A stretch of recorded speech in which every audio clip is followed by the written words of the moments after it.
This is a great resource to learn more and stay up to date. Our vaccine developments, and I highly encourage everyone to utilize the website as we move forward. We are optimistic that a vaccine will provide much needed relief from COVID-19, but it will still be some time before a vaccine is widely available to the public. Until that time comes, the best weapon we have against COVID-19 is still prevention. We must continue to be responsible and take precautions to slow the spread, especially over the holiday season.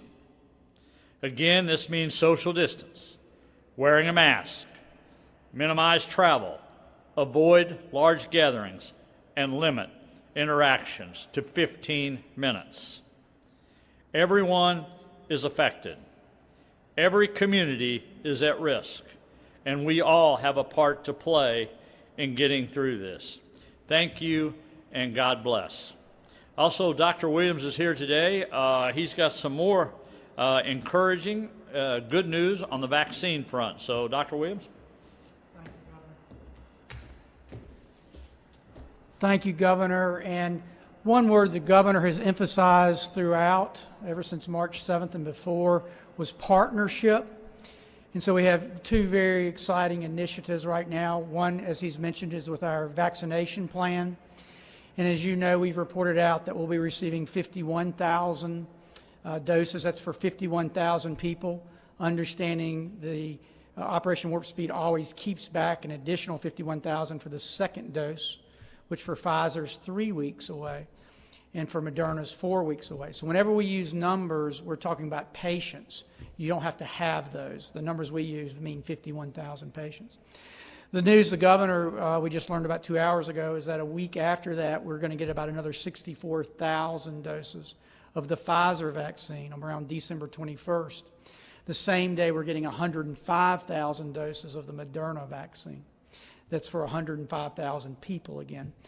And so we're incredibly excited about that. Cannot thank enough our partners. The Governor and I were just on a phone call with Senator Blunt and all his support and General Perna's support. We are distributing this. It goes straight to the sites. We've been able to increase the number of sites for that first 51,000 patients to 21, which includes our priority areas of long-term care facility staff and also healthcare workers, especially in our tertiary care hospitals. Was on a good conversation last night with Rich Ludwig at Barnes Jewish. They're going to do 10,000 vaccinations in 10 days. To receive the distribution, you have to assure the CDC that you can vaccinate that amount of people in 10 days. You can't hoard it. You can't ask for 10,000 doses and say we're going to use it over 3 months. You have to use it in 10 days. You can store it for 6 months, but the CDC trying to get it out. And so we're incredibly appreciative to our institutions like Barnes Jewish that are going to administer 10,000 doses in 10 days. Just was on a phone call with Cox, which leads me in Springfield. Robin Trotman, our good friend and colleague there. And shortly thereafter, we'll be using the Moderna, the 105,000 doses of Moderna, to reach out to other hospitals and other communities, Hannibal and others. And we will be vaccinating those people in healthcare. The wonderful news about the extra 60,000 doses of Pfizer we're using is we've entered into an agreement with the CDC and Walgreens and CVS. And so we will immediately, starting on December 21st, work with CVS and Walgreens to vaccinate all our residents and long-term care facility staff. That's a new item. As you may know, on Tuesday, the CDC prioritized long-term care residents. We have 58,000 of those right at this moment in Missouri. So thanks to this new allotment, we will start vaccinating and finish vaccinating, we think, by mid-January, all our long-term care facility and staff, and think we're on track to vaccinate all our 300,000 healthcare workers by the end of January. And again, can't thank enough our partners that are doing that throughout the state, just like we partnered in working, as the governor talked about yesterday, in helping with staff for hospitalizations. I want to transition from there to our partnering with St. Louis University, Washington University, the CDC, our school systems. We have been committed to constantly learning and changing our policy. The governor has always been a passionate advocate for the importance of schools, and not only schools, but the incredible values supported by the American Academy of Pediatrics and increasingly others, Harvard School of Health, Brown School of Public Health, that children attending school is really important. It's important for their overall wellness, and it's also important probably for their safety. We think that to be true. And so we have two strategies here in Missouri. So we invited the CDC in, and they're just simply observing and testing voluntarily, as the governor said, to see in both arms. And the first arm is if you're at school, you're identified as a close contact, but you were wearing a mask, and the student who was infected or teacher was wearing a mask, then you're allowed to continue to go to school because you were wearing a mask, and we'll test you to see what your outcome is. The other arm of the study, and this is being done in the St. Charles, St. Louis, and Springfield area, will go home for now 10 days, and we will test them. And the CDC will be here this weekend. They start on Monday, and we're very excited about that.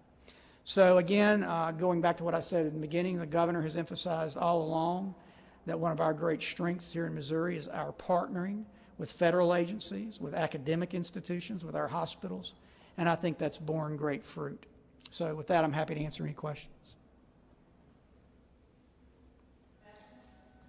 Hey, Dr. Williams, can't quite see you. I'm going to look around the corner here. I asked you a couple of weeks ago about CARES Act funding for local health departments. Yes. I was wondering if there are any updates on that now that the Senate has signed off on sending that money to the governor's office. Yeah, we check those right now. We're kind of in the episodic. I get emails every day, and Alex Tuttle in our office, and I saw a great email from the treasurer, Scott Fitzpatrick, addressing a particular county individually that had a question about that.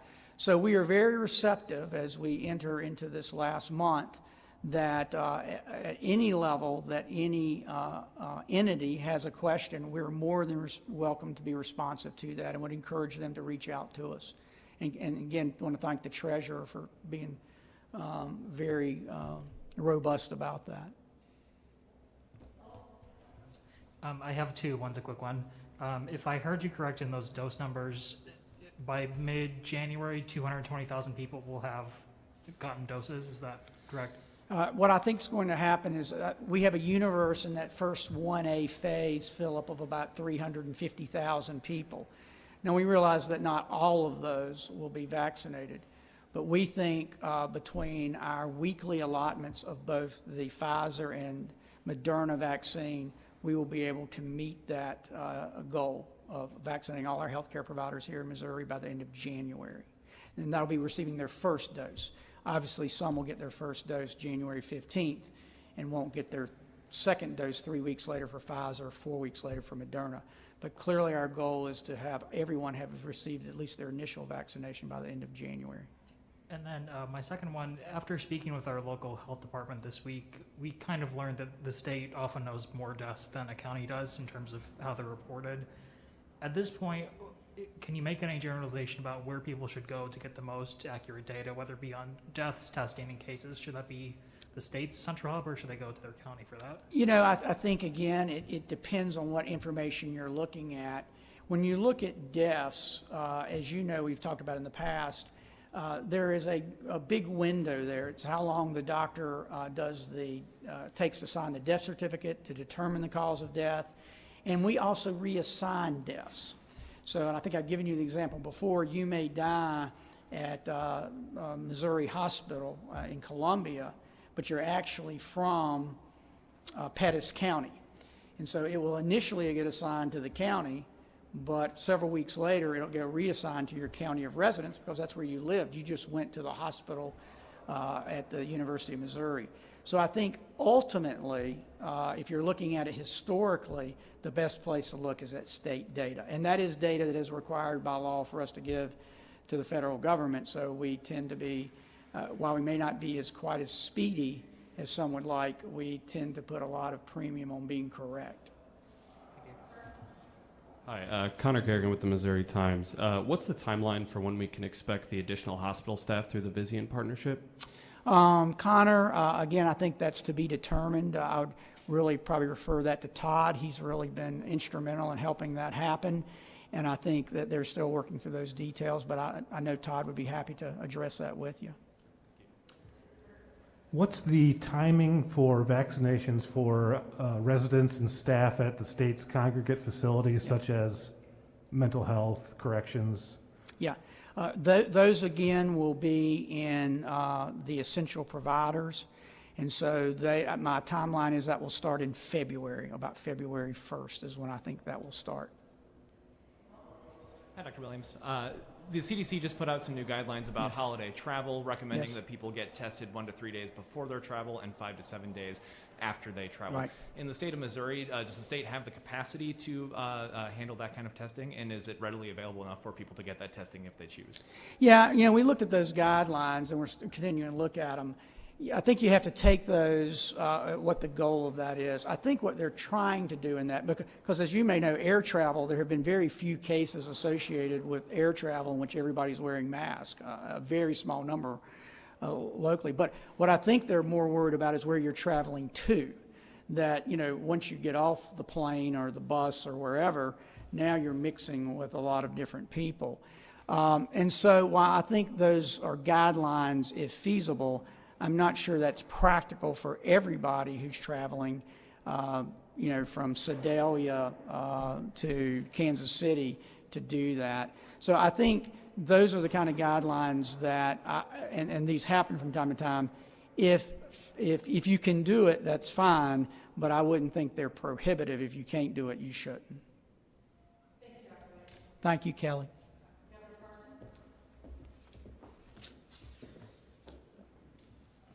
Governor. Have you had any contact with the president-elect, since the election is over, to talk about COVID or whatever? I have not. Are you going to reach out, or are you waiting for them to call you, or how does that work?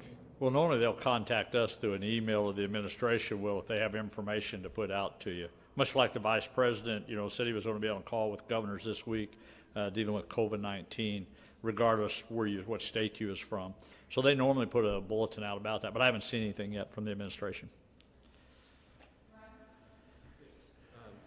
Good afternoon, Governor. I want to follow up on something I've asked you about multiple times, and that's the veterans' homes and the investigation. That report came out yesterday, and I talked to Tim Noonan. There's two recommendations I want to get your take on. One notes that veterans are living with roommates. They share toilet facilities, shower facilities. The recommendation is for these veterans to reside in private rooms. And the other one is mentioning that they suggest a protocol to allow a limited number of family members to visit their loved ones, saying that a lot of these veterans haven't had contact for months. What is your take on those two recommendations, and do you support those? Yeah, well, first of all, let me talk about the visitation. That's something we've been very concerned with all the nursing homes across the state, and we have made ways that you can do visitations through that across state. Dr. Williams has worked really hard on that. I've asked him to do that because that has been such an issue with the families. So there has been a portion of that already implemented across the state. I'm a little disappointed that Mr. Newman didn't know that, I guess, if he made that comment. The other thing that I would say about that, there was this report come out, there was an investigation done. I'm a little limited to what I can say because I'm not sure what all the outcome of all this is going to be, so I'll try to be as careful as I can. I will go back to when the numbers started rising. That would become a red flag for us here at the governor's office at the state level, and it's why we had this report done, this investigation done. So I think there's some things in that report that's definitely going to have to be addressed and are going to have to be explained. Hi, Governor. Only one of the hospital systems that you mentioned earlier might affect our area in terms of getting more staff, but I know there's other options you're looking at, but would you be open to more of these kinds of agreements with other companies or maybe more with Vizient?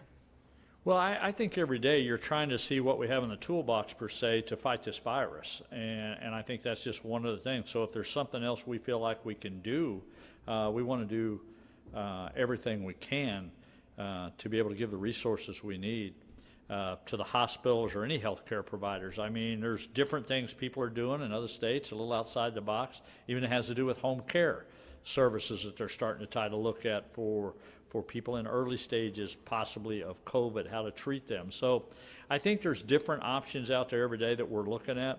But again, I rely on Dr. Williams for his expertise on know what those new things are and what's safe and what we can do. But every day we're looking at a way to fight this virus. All right, thanks everybody for being here today. Thanks.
of that happening is between 1 and 10%.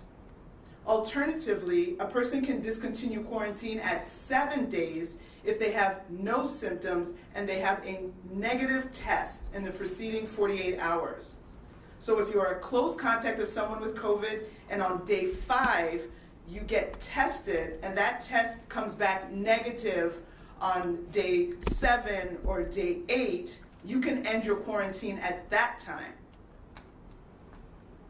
You still have to quarantine between the time you took the test and when you get that negative result. Remember, you must have no symptoms whatsoever. Again, the hope is that by reducing the amount of time in quarantine, it'll be easier for people to take this critical action without the additional economic hardship of not being able to work for so long. And better adherence to these quarantine guidances can help reduce stress on communities by decreasing the number of new infections. For today, we are reporting 10,959 new individuals with COVID-19 for a total of 759,562 total people in Illinois who have been diagnosed with COVID-19. In the last 24 hours, we have received reported IDPH of 192 additional lives lost for a total of 12,830 lives lost here in Illinois. Overnight, 5,653 individuals were in the hospital with COVID-19, and of those, 1,170 were in the intensive care unit, and 693 were on ventilators. In the last 24 hours, 106,778 tests were reported for a total of 10.8 million tests since the beginning of this pandemic. I would like to remind people that our path forward starts today with what we choose to do and our actions for today. I want to thank everyone who is making the sacrifices, who is wearing their mask, who is foregoing group activities. With continued actions like yours and others following your lead, we can turn this around. Let's choose to protect and not infect those around us by avoiding the gatherings and wearing our mask and washing our hands. Let's continue to keep our distance, again, at least 6 feet between each other. And if you haven't obtained your flu shot, please do that as well. Thank you. Buenas tardes. Quiero volver a hablar de la duración de cuarentena, porque sé que hay preguntas sobre nueva información que se acaba de publicar. Inicialmente, la guía era para personas que fueran expuestas a alguien con COVID-19, tenían que estar en cuarentena por 14 días. Sin embargo, en nuevos estudios y modelos exhaustivos realizados por el CDC y instituciones académicas, el CDC lo ha reducido a 10 días, pero solo mientras el individuo no presente ningún síntoma. Esto no significa que la persona no puede mostrar síntomas en el día 12 o 13, pero el riesgo de eso es entre 1 y 10%. Alternativamente, una persona puede suspender la cuarentena después de 7 días si no presenta síntomas y ha resultado negativo en las 48 horas anteriores. Por lo tanto, si ustedes en contacto cercano con alguien con COVID-19 y el día 5 de esa cuarentena se hace la prueba y esa prueba es negativa, puede finalizar su cuarentena después de 7 días.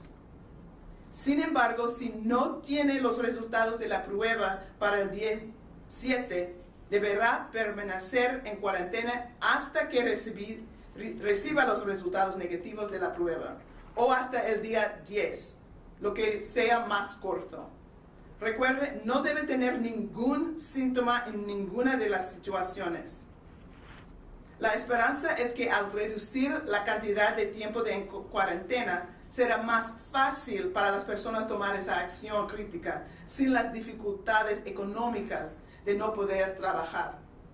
Una mejor adherencia a las pautas de cuarentena puede ayudar a reducir el estrés en las comunidades al disminuir el número de nuevas infecciones. Hoy informamos 10.959 nuevas infecciones por COVID-19 para un total de más de 759,000 casos en Illinois. Desafortunadamente, esto incluye 192 vidas perdidas para un total de más de 12.800 muertes aquí en Illinois. Desde anoche, 5.653 personas estaban en el hospital con COVID-19 y de ellos 1.170 pacientes estaban en la unidad de cuidados intensivos y 693 personas están en ventiladores. En las últimas 24 horas se han reportado más de 106,000 pruebas para un total de más de 10.8 millones de pruebas aquí en Illinois. Me gustaría recordar a la gente que nuestro camino a seguir adelante comienza con lo que hacemos hoy. Gracias a todos que han hecho todas las mitigaciones. Tenemos que dar eso y continúa, pero lo tenemos que hacer todos juntos porque solos no podemos. Muchísimas gracias para su apoyo, and with that, I'll turn it back over to Governor Pritzker. Thank you very much. Happy to take questions from members of the media. Governor, could you first of all talk about one of the big issues of the day, this hotel up in Northbrook? As you're aware, there was the big wedding up there, 150, 200 people. Can you give us, first of all, your reaction to that and tell us what kind of actions the state might take in response to that to deal with this? Well, first of all, I'm deeply concerned for the people who attended that wedding. I understand that people were in very close proximity from one another. I understand that those people will go home or back into their communities and may have infected other people. And this is very concerning to all of us. At a moment when we have rampant COVID-19 throughout Illinois, community spread, here we have people who are in a concentrated fashion have the ability now to go spread it to everywhere that they return to. So I'm deeply worried for them and for the communities that they return to, for their families and so on. I hope that each of them will isolate and get a test. Now, as far as what should happen, what we've done, we contacted the Cook County Health Department and other authorities in Cook County, as well as the city of Chicago. And we've made sure that they're following up on this. It is their local enforcement that is very important to us, and they are indeed doing just that. I saw in the latest news story that Cook County is now following up with potential legal action, law enforcement action. So we'll have to see what follows here, but I certainly want to encourage them to do that. We've put in place the rules and regulations for them to follow up on this. But this has got the fact that we were told that this wedding was planned long before Tier 3, and then even when you put Tier 3 in, they decided to go forward with right. it. The fact that they're flaunting it like this, I mean, it's got to be... It's very irresponsible, and it's also irresponsible of the hotel to host an event like that. They, too, have breached the rules, and they should be held responsible. Ohio, Massachusetts, California, Illinois all stopped indoor dining.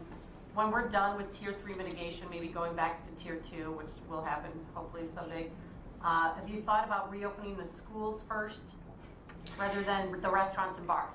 Amy, I know that you keep reporting that somehow we've closed schools. I have not closed schools. So that's just that's a fallacy. I know it's up to superintendents. It is, and all across the state, parents, teachers, local school councils have made decisions for themselves based in part upon how rampant the virus is in their county, in their area, based in part on how rampant it is among the people who attend that school or their families. And I think for the most part, school superintendents, the school councils, parents, faculty, et cetera, have been responsible about that. We have many people who are learning from home because that's what their communities felt was right to do. We also have many people who are in hybrid situations, which for some works very well. And then there's a smaller portion that are going to school every single day, because that's what they've deemed to be safe. But we're not keeping people from having school. Last 2 days in Illinois have been the 2 deadliest days during this pandemic. Across the country, more than 3,000 dead, also the deadliest day for the U.S. Yes. How long do you think we should be prepared for these kinds of numbers? Look, Eric, I don't know, but I can tell you that it is devastating. It's just devastating for the country. It's devastating for the state of Illinois, for all of us who are very focused on trying to save people's lives.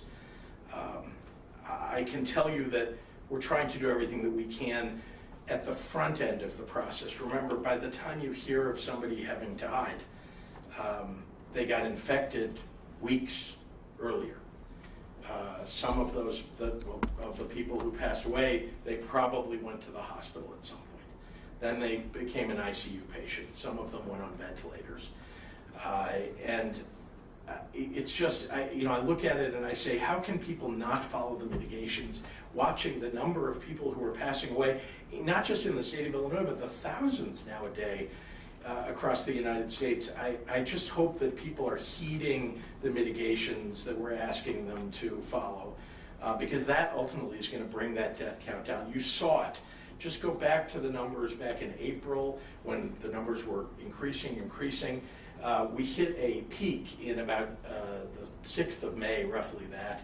And then you saw the case numbers coming down. Then you saw the hospitalizations coming down. Then the ICUs, and then deaths. Deaths are the last thing to come down. Unfortunately, just they lag all the other statistics. So Look, I don't know if there's any other thing that should be more powerful in people's minds about why they ought to follow the mitigations and stay home right now than the number of people who are passing away. An age group on the numbers that have died, I mean, those are huge numbers, 216 yesterday, 192, which Eric said. Yeah. Do you, are these mostly nursing home patients? Is there an age group breakdown? Do you have yet? Or is They're that all on in the your press website? releases that are posted every day. Yeah, every day's You know, press release questions. shows you the age, whether they're in their 60s, 70s, or 40s, and so on, and what county they came from. I don't happen to know that right here, but we'll be happy to provide you that press release so you can. We'll do one more in the room Oh, and then wait, go a online. question about Eric? donations. Yeah, just one question about hospitalization. We'll come back to They've blood come down a little bit from the peak, maybe a little less than 10%, the Yeah. number of people in the hospital. Yes. But hospital bed availability has not gotten better. If anything, there are more regions below 20%. Can you explain that paradox? Does it have to do with staffing running thin? It does. Remember that the way that we report the number of available beds is the number of available beds that can be staffed. And so yes, that adjustment gets made based on staffing. And remember, you've got to give some reprieve, even in the height of this, right? When the numbers, you saw 15,000 cases a day and more people going into the hospital, even though we've come down about 10%, in the height of it, people are working double shifts. They're working all week long. We have to give these people a break at some point, right? And so it's a good moment perhaps to take staff off of some beds that aren't filled. And so that's probably what you're seeing in terms of the adjustment of the number of available beds. I don't want to say we have a lot of beds available. I mean, we have beds, but people should not see that as some sort of invitation that we should, reduce mitigations and therefore fill up all the beds because, gee, there's a vacancy somehow. I don't want people to look at it that way. It's not true. I mean, the fact is that we have to bring down the hospitalizations overall because we don't have the staffing. If we do hit that height and hit sort of the full capacity, right now, there isn't any staff really to pull from other states or anywhere else. All right, Wall Street Journal and New York Times are both reporting that 106 of 7,000 blood donations that were collected by the American Red Cross last year, December of 2019, came back positive for the COVID antibodies, which means it's been around here longer than we suspect. So when people donate blood, and I know a lot of people do want to donate blood, is their blood work going to be checked for antibodies? So I don't want to put you on the spot, but I just... Sure. So yes, we are testing all blood at this point for, so if you come in and you donate blood, your blood will be tested for COVID antibodies. Well, that's great. All right, we've got to go online for questions. Dean Olson at the SJR. How is the state trying to combat the notion that the state is taking away personal freedoms with the mask mandate? I'm surprised by the question just because this has now been around for quite some time, and I hope people understand that people may have the notion that we're taking their freedoms away, but the reality is there are laws on the books that in the course of a disaster, an emergency in the state, that the job of our government is to step in to try to reduce the disaster, to try to save as many lives as we possibly can. We've limited the kinds of mitigations that we've put in to the things that will actually have an effect on the virus, or at least on the number of people who will get sick from the virus. And we've even adjusted them over time to make sure that we're taking into account that certain things we've learned over the last 9 months would tell us that you can keep certain kinds of retail open at a certain capacity, and that they're unlikely, or it's less likely, lower risk that people will get the virus from that situation. So look, it's science and facts.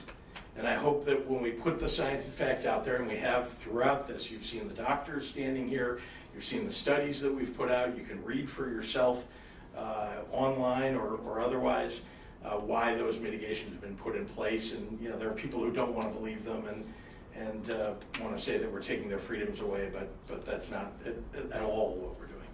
Jake Griffin at the Daily Herald. Can Dr. Ezike describe children's abilities to be inoculated with the current vaccines in the pipeline? Are these vaccines safe for children? And also, where do people over 65 not living in care facilities fit in the vaccination schedule? You might have to remind me of some of the pieces.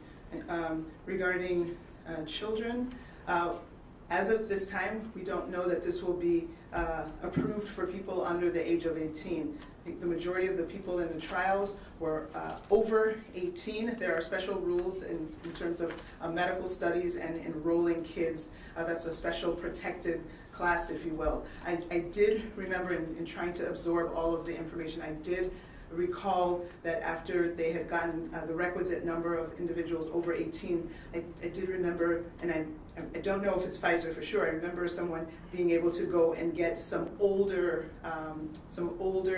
teenagers that may have been enrolled. So I don't know if there was enough information from those participants that of course would have had to have an adult guardian consent. I don't know if there's enough information from that for them to lower the age at which this can be given to under 18. We will find out as the FDA rolls out their recommendations. We will get to know more about who it can be given to, from the lower age limit to is there an upper age limit. So those are pieces of information still yet to be finalized.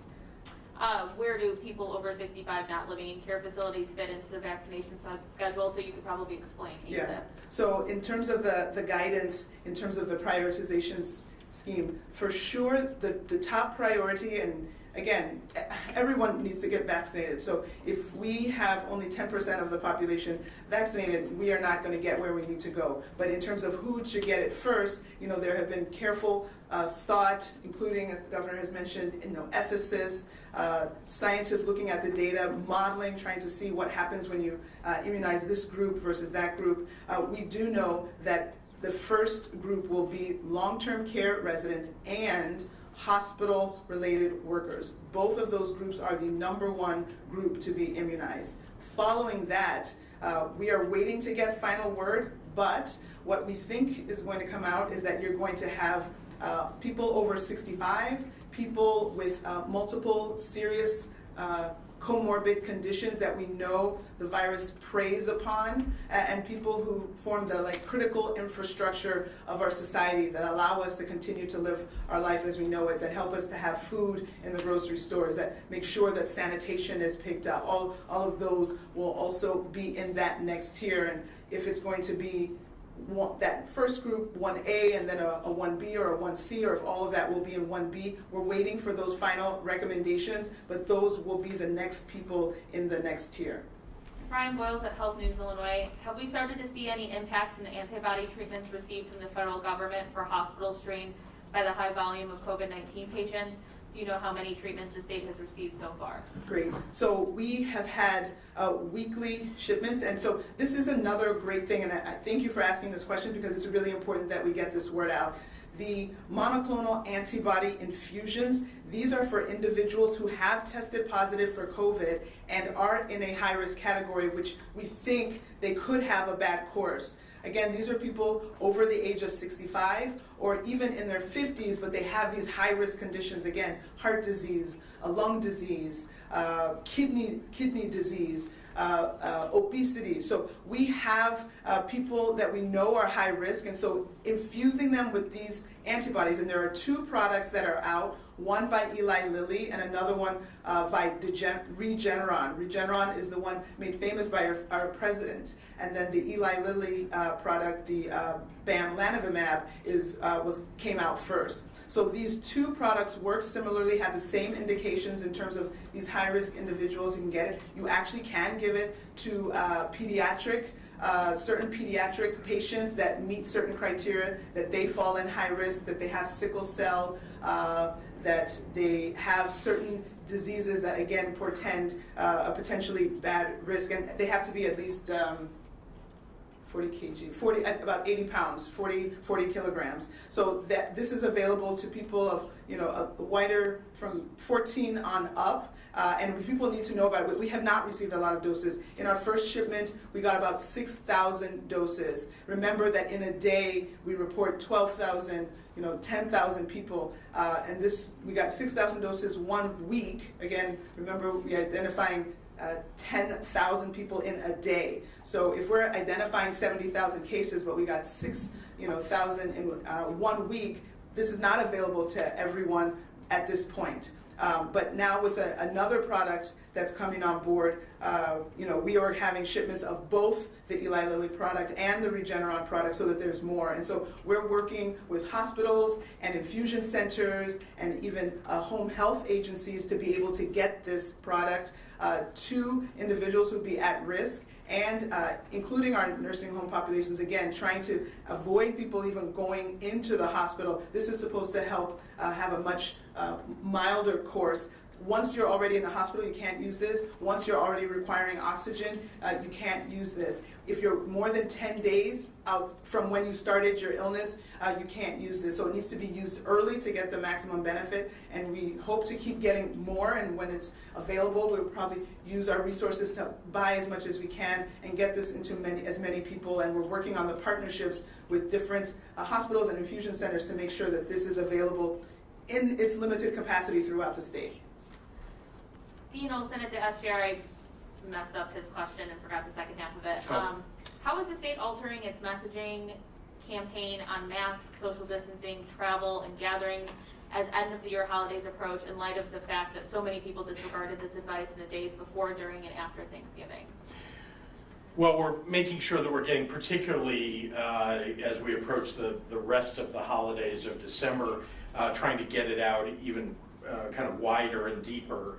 It's not that people necessarily saw it and specifically ignored it. I think there are people who, who may not have realized what it is that they were portending for the state and for themselves when they went to a Thanksgiving gathering that they had been hoping to go to. I do think that people are making different plans for their Christmas holiday or for Hanukkah or other celebratory holidays. And so I'm very hopeful anyway that we can divert people from having large family gatherings so that we don't have yet a third surge on top of this potential second surge. Jamie Monks at the Tribune. How will the state prioritize incarcerated people in the vaccine distribution, and how will Illinois secure its vaccine to make sure it goes to the people on the priority list without being diverted? What was that second part of it? Sorry. How will Illinois secure its vaccine to make sure it goes to the people on the priority list without being diverted? Diverted. Huh. Well, let's start with we're waiting for ACIP to do the rest of its work on the other populations beyond those that will be served by the early delivery of vaccines. We're getting, as you have heard, 109,000. That's the latest number that will arrive perhaps between the 13th and the 19th of December. And then there will be hundreds of thousands of others that might come, assuming that there is approval of both of those vaccines, Pfizer and Moderna, before the end of the year. And that still won't cover all of the people who are in phase 1A, as it's been referred to and as Dr. Ezike referred to it. We obviously, at some point, we want to make sure that the congregate settings, even people who are in prison, who are actually held in very close quarters, we want to make sure that they get vaccinated too, and of course the folks who work in our prisons as well. But we're going to listen to the CDC and ACIP as we make decisions about that. We got a lot of different vaccine ones, so I'm just going to put Andy and the Tribune had another question together. Sources are telling Peoria will serve as a distribution hub. Can you confirm this? And why was Peoria chosen as that site? And what are you doing to protect the vaccine and make sure that it's secure? Yeah, I know that was the other part of the question before. Let's start with the SNS. We're simply bringing the vials of the vaccine that get delivered to Illinois to our strategic national stockpile in Illinois. That's just what you do when you receive, whether it's PPE for distribution across the state or any other item. This is obviously a very important one, as PPE was early on in this, and it still is. And so that's what the strategic national stockpile is intended to be for. In terms of securing it, I'm not going to talk about what the security plans are here at a press conference or at any press conference, but suffice to say that there are plans for security, and obviously the Emergency Management Agency, led by General Alicia Tate Nadeau, working together with state police and other authorities, will make sure that that the vaccines get to where they're supposed to get to. Rachel Hinton at the Sun-Times, with Mayor Lightfoot suggesting more or less that Speaker Madigan step down as Speaker, more than a quarter of the Democratic caucus saying they won't vote for him. Is it time for Madigan to step down as Speaker?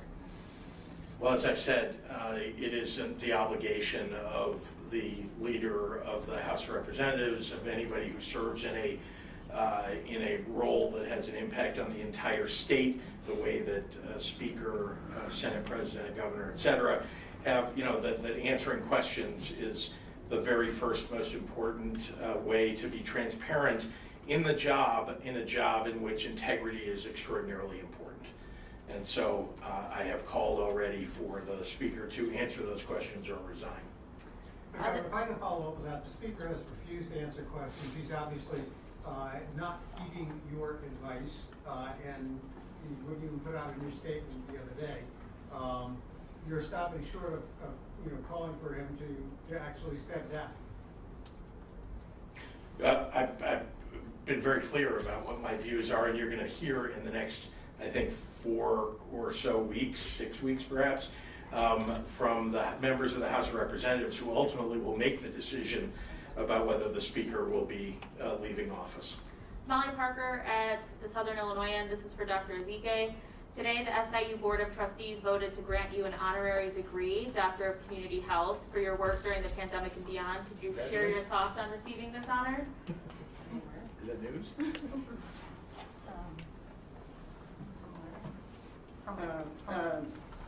Thank you I am grateful for this, and I receive it in the name of the incredible people at IDPH who work so hard to make IDPH and put our state in such good stead under the leadership of Governor Pritzker. So thank you so much for that honor. Mike Milicic has a question. A Missouri County bordering Illinois tracks reinfection rates and started sharing that information with the public. Is Illinois tracking the reinfection rate as well? And if so, where can people find that information? We don't have a case yet here of documented reinfection. We will be able to know that, and then we will find a way to represent that on our website, because I know that's important information. We have seen reports around the world of increasing numbers of cases of people with clearly documented infection earlier this year and now having a second. So again, what that tells us is that we're not clear on the duration of these antibodies once someone is infected. Again, the duration of the antibodies in one individual might not be the same for another. So for someone, maybe it's longer, and some people it's shorter. So again, please understand, with this novel, meaning new coronavirus, there are questions that have to be answered with the tincture of time. As we go further along, we will know more. So we can't know everything about this new virus the day it hits, the year it hits. With time, we will learn more, and we'll share as we learn. Shia from Political Bureau, last question today. What is your office doing to prepare for the upcoming legislative session in January in terms of the budget, black agenda, and ethics? Well, we've been preparing for the legislative agendas for the legislature to get together for months now. Our anticipation had been that they would get together in November, as was originally planned. So as you can imagine, having a little more time, I put out principles for energy legislation. I put out principles for legislation around both criminal justice reform and addressing racial inequality in our state. I've been very clear about ethics legislation. I started, with very clear principles back when I gave my State of the State address at the beginning of 2020. And I have reiterated not just those points, but others. It is time for us to rid this state of the unethical characters that hold office. And we need to have laws on the books that address the things that we have learned that have been taking place in our state. Things like making sure we have lobbyist disclosure, making sure that we have ethics, particularly around any energy legislation that takes place in the state, and that's where a lot of what you've heard about recently has come from, on both sides of the aisle, I might add. And I also would say that it's ridiculous to me that somebody can serve in the legislature and turn around and become a lobbyist the next day, a consultant, a lobbyist, to get legislation passed. And so we need to have, we need to make sure that we have legislation that addresses that kind of thing. There's a lot to do, and so I hope that we'll be able to work together with the legislature beginning right away in January. All right, thanks everyone. Sloan?